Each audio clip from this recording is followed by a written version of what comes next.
para falar um pouquinho de regulação e, entre elas, outras políticas efetivas em outros países que ainda não foram implementadas no Brasil para a gente enfrentar a obesidade. Gostaria de chamar a Marília Albiero, nossa velha já parceira, já mais antiga aqui da ACT Promoção da Saúde. Marília, com você.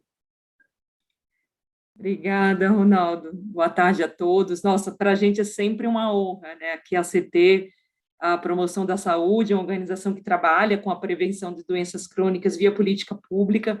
A gente está sempre aqui no fórum, em vários eventos do GT, de outras doenças crônicas, para poder dar um pouco da nossa atuação e nessa contribuição nesse sistema. E em relação à obesidade, mais uma vez, um dupla honraria de poder participar, né? A gente já vem participando junto desses fóruns aqui, dessas discussões de obesidade, acho que desde o ano passado, e fico muito feliz assim, que a gente consiga abordar o tema, que é bastante complexo, da prevenção ao tratamento, do individual ao coletivo, e do individual, muito importante essa nova faceta que foi trazida para cá, a questão do estigma. A gente também tem aprendido muito nas nossas campanhas de comunicação a não reforçar esses estigmas e colocar luz na direção correta que a obesidade tem que ter, que a questão não é de estética, é de saúde pública.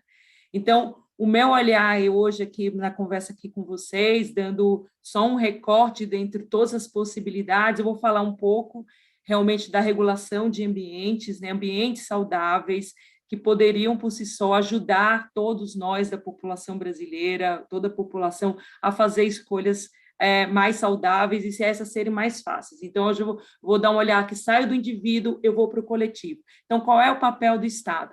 E a encomenda que foi feita para mim foi justamente fazer uma comparação com os países. E o que o Brasil ainda não fez? Então, eu peguei 3 casos um pouco diferentes, coisas que a gente faz bem, outras que a gente acabou de implementar e coisas que a gente poderia. Eu vou compartilhar aqui a minha tela, mas eu estou com medo de ter a mesma preocupação com a minha colega, que eu não consiga visualizar. Eu já vou mudar de slide, Ronaldo, para você ver se eu conseguir. Mudou? Acredito, deu certo, Marília. Então, beleza, funcionou.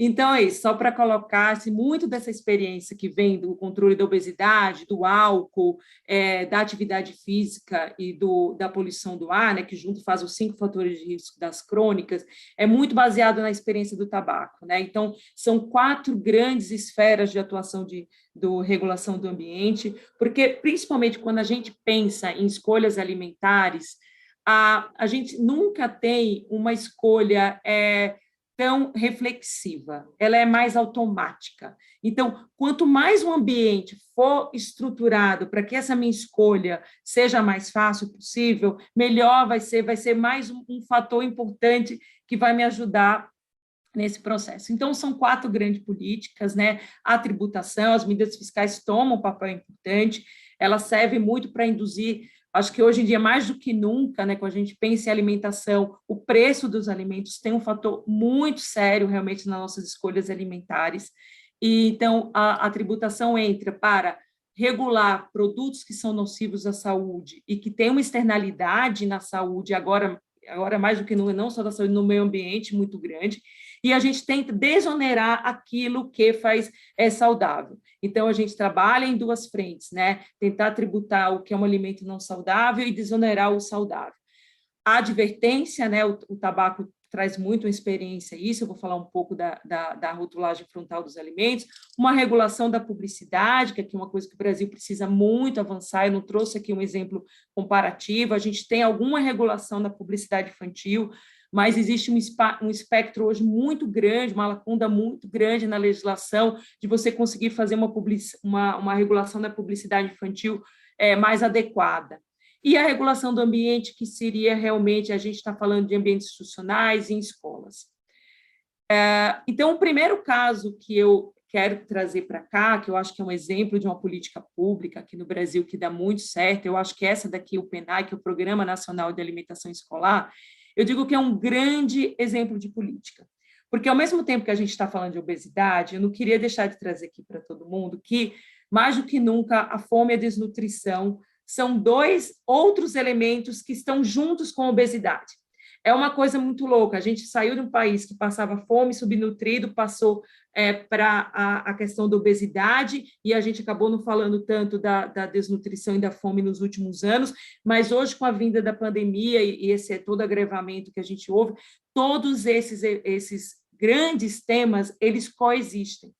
E, na verdade, uma grande maneira de enfrentar seria uma maneira que a população tivesse acesso à alimentação saudável, porque se eu tenho uma alimentação saudável para todo mundo, eu vou evitar fome, eu vou evitar desnutrição e vou evitar a obesidade. Então, o PNAE é um desses elementos. Ele é um programa que atende mais de 40 milhões de estudantes aqui no Brasil, né, da escola pública, né, que pega também adolescentes. E ele faz uma coisa muito importante, ele faz também o link entre a produção e o consumo, porque ele direciona uma parte das compras para a agricultura familiar. E recentemente, o PNAE, durante a pandemia, ele conseguiu também fazer mais uma regulação, que ele restringiu mais a oferta de ultraprocessados na escola. Então, quando em termos de política pública para alimentação escolar, o PNAE é uma referência mundial, e o que a gente trabalha muito é para evitar algum retrocesso na política, porque às vezes existe, e também o fortalecimento, ou seja, que ela se permaneça e ela consiga, e ela é tida também como uma das melhores políticas que podem ter na atualidade no combate à fome. No termo da rotulagem frontal dos alimentos, eu escolhi apenas nessa comparação aqui mundial os países da América Latina, porque recentemente, puxado pelo Chile desde 2016, teve um grande movimento de adotar rótulos frontais, rótulos de alertas na parte frontal dos alimentos, indicando os ingredientes críticos. Isso varia de país a cada país, né? Mas basicamente a gente está falando aqui de açúcar, sal e gordura, que foram os grandes componentes ultraprocessados. A gente teve um avanço muito grande, né? O México tinha um outro modelo, né? Era um modelo de score, ele era um semáforo colorido, e na verdade ele mudou para esse selo de advertência. O Peru implementou, a Argentina acabou de implementar, e o Brasil, a gente pode ver comparativamente, a gente vai ter, agora ele vai entrar em vigor em outubro de 2022, a gente tem uma diferença em relação aos outros países, a gente não adorando, a Anvisa não adotou os octógonos, mas é um selo considerado lupa, ele é um selo de advertência. A gente, como sociedade civil, acha super importante, porque é um avanço. Apenas a gente acreditava que poderia ter um perfil nutricional um pouco mais rígido para alguns alimentos também aparecerem como ganhar o selo de advertência. Mas, de qualquer forma, é um passo muito importante no Brasil, nessa caminhada que a gente tem em relação a outros países, nessa agenda regulatória. Então, a gente tem muito aqui, um olhar muito atento, esperando aí outubro de 2022 entrar essa regulação no rótulo frontal dos alimentos. E o que é que o Brasil não fez? Na verdade, acho que é a grande política, e eu particularmente tenho trazido sempre muito grande nas discussões, é a questão das medidas fiscais. A gente tem um mapeamento contínuo, né, de países, esse mapinha que toda vez que está pintadinho, é um país que adota uma tributação para as bebidas açucaradas, a gente só tem observado que, ano após ano, eu tenho mais um país que coloca.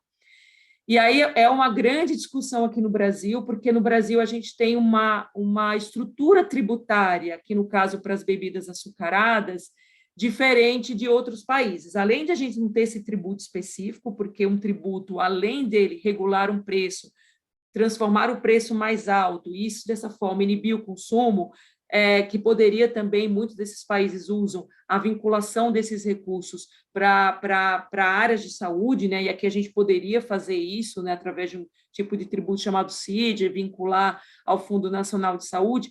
O Brasil caminha na direção oposta, porque a gente tem hoje subsídios para a produção de refrigerantes. Isso dá em torno de uns 3 bilhões de reais ao ano que o governo deixa de arrecadar porque ele deixa de recolher da produção. Então, é um contrassenso, né? Você precisando tanto de recursos públicos, e recentemente o Brasil, o governo reduziu o IPI, e ele, na verdade, acaba reduzindo também o IPI dos refrigerantes. Então, você tem hoje uma carga tributária das bebidas açucaradas super baixa, isso facilita, preço facilita isso. Então, o que eu posso dizer que das políticas, que eu acho que são das mais custo-efetivas, o tabaco fala muito isso, a tributação, e até nesse momento que a gente discute reforma tributária, né, desigualdade no preço dos alimentos, né, quanto hoje o alimento saudável está custando muito caro. É óbvio que quando as pessoas com restrição de renda,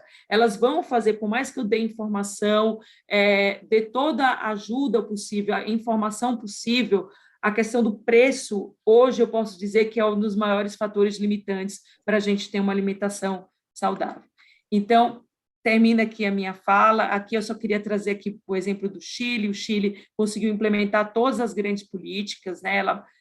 Ela botou o selo de advertência, restringiu a publicidade infantil, ela limitou a venda no ambiente escolar e tributou as bebidas açucaradas. Então, a gente tem que se espelhar, e aqui eu termino aqui a minha fala e me manter à disposição aqui para o debate. Obrigada mais uma vez.